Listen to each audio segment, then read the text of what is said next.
canal Direito Imobiliário para Iniciantes e nesse vídeo a gente vai falar sobre a boa-fé da forma mais prática e objetiva possível. Tá? Boa-fé importa mesmo para o direito imobiliário, essa história de boa-fé? Parece algo tão simples, né? Tão bobo, mas é sobre isso que a gente vai falar e não é bem assim. E, inclusive eu vou dar alguns exemplos aqui e a base legal também para você ter aí em mãos, né? Na hora que surgir o caso você já vai saber, certo? Então vamos lá. Imagine você que tanto o Código Civil quanto leis esparsas aí citam a boa-fé. Então, no Código Civil, por exemplo, você tem lá em diversos momentos a menção de que as partes elas têm que guardar boa-fé nos negócios, né? No contrato e tudo mais. Então, isso é importante. Olha, se a lei tem esse termo expresso, logo há de ser importante, né? Mas na prática, para o direito imobiliário, quando que é aplicado? Em diversos momentos, mas eu vou usar um exemplo aqui que muito provavelmente você que vai começar a atuar nessa área vai lidar com uma situação nesse sentido, certo? Imagine você que A está comprando um imóvel, né? Isso aqui é uma pessoa, certo? Está comprando um imóvel.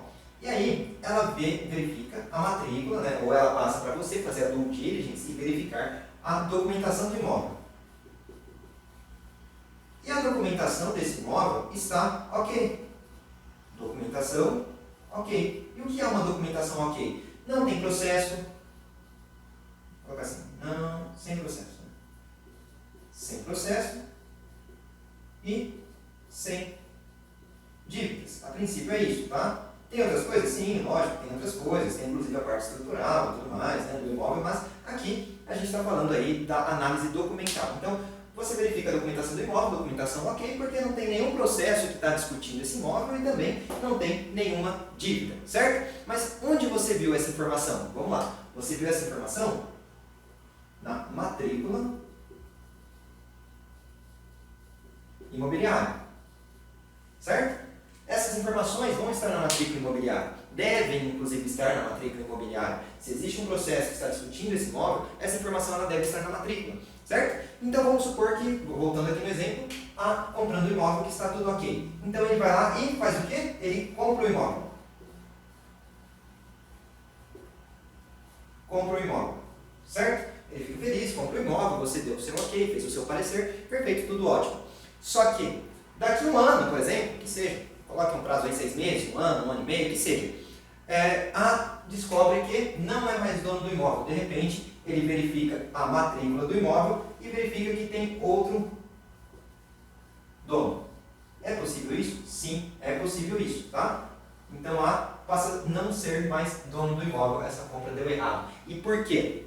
Porque simplesmente havia algum processo, ou até mesmo em segredo de justiça que seja, ou um processo que não estava na sua análise aí da matrícula imobiliária, né? Quando você viu a matrícula estava tudo ok, não tinha nenhuma anotação lá, mas existia um processo em que estava sendo discutido, que o imóvel, aliás, né, estava sendo discutido pelas partes, né? Vamos exemplificar aqui, B, C e D. Cada um falando que é dona do imóvel de alguma forma. B está falando que tinha uma escritura, C está falando que tinha um compromisso de compra e venda, quitado, e D está falando que arrematou o imóvel. Vamos colocar aqui para ficar bem estranha a situação, né? Arrematou o imóvel. Então, todos esses estão defendendo aí a propriedade, estão brigando por exemplo, esse imóvel é meu. Não, é meu. Não, peraí, é meu. Todos eles tiveram ali o seu caso, né, com o vendedor do imóvel e aí cada um está fazendo sua defesa. Perfeito. Só que esse processo não está na matrícula, veja só, não está na matrícula do imóvel, nesse meu exemplo, tá?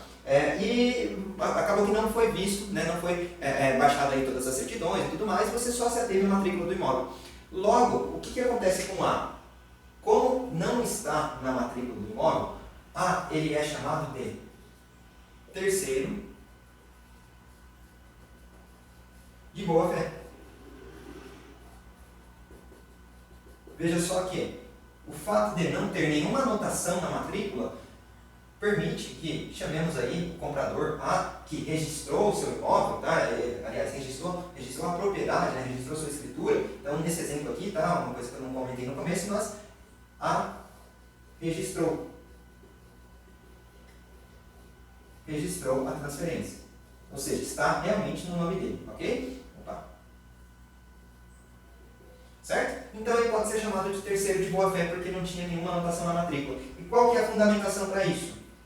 Daí, 13.097, artigo 54 parágrafo 1º. Na verdade, quando você chegar no artigo 54, leia tudo que está ali, tá? Inclusive os demais parágrafos também, que é importantíssimo. Aí você vai entender, vai ficar bem claro que, agora resumindo toda a história, tá? A comprou um imóvel, registrou em seu nome, fez a devida diligência, verificou ali a matrícula, está tudo ok, não tem nada, nenhuma anotação, está tudo certinho, perfeito, então não tem processo, não tem dívida, registrou o imóvel em seu nome, certo? Um ano depois, apareceu ali uma decisão oficial de justiça na casa dele, alguma coisa assim, falando, olha, na verdade você não é mais dono desse imóvel, inclusive aqui na matrícula já tem o registro de outra pessoa, porque teve uma decisão nesse processo judicial aqui, ó, isso tudo aqui, ó, esse imbróglio aqui, é um processo judicial. Teve uma decisão aqui em que acabou ficando realmente decidido que B é o proprietário do imóvel, entendeu?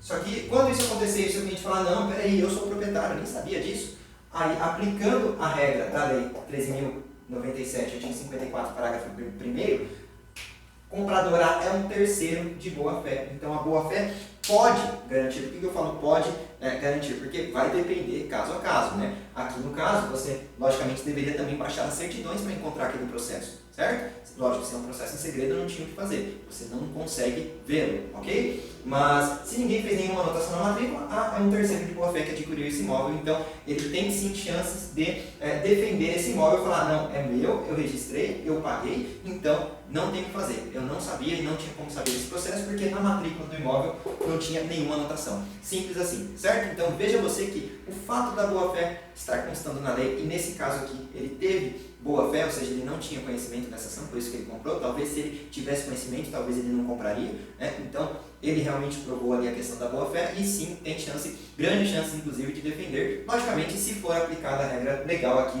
13.097, artigo 54, parágrafo 1º, poderíamos dizer que sim, ele é o proprietário do imóvel e vai defender isso e vai ganhar, certo? Mas como no direito a gente não pode garantir tudo, né, dessa forma, porque eu mesmo já vi situações diferentes, mas eu estou falando aqui para vocês a prática, o que é o certo, o correto, que você pode defender aí até o fim, então a gente não consegue garantir dessa forma, certo? Mas é isso aí, pessoal. Espero que tenham gostado do vídeo, não se esqueçam de se inscrever no canal e curtir o vídeo.